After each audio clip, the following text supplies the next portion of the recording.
Weeks and weeks with no rain, and this creek in Port Moody is pretty much dry. Okay, normally we'd be sitting in water up to about here.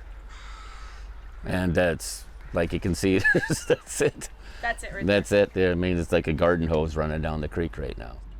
It's something Dave Benny has never seen. For nearly 30 years, he's volunteered at the hatchery here and says this time of year it should be teeming with salmon ready to spawn.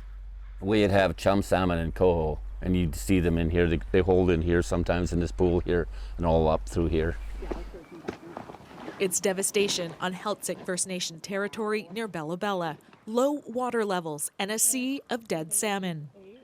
Traditionally been one of our largest pink and chum producers for decades and decades, and so it's heartbreaking to see that it's happening there now.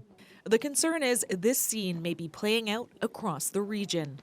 It's pretty hard to say how many salmon actually died up in there, but I would guess there's probably hundreds of thousands if you total them all together. All of those salmon that are just kind of wasted away didn't even have the opportunity to reproduce. Scientists say the impact will be felt for years because these fish won't spawn.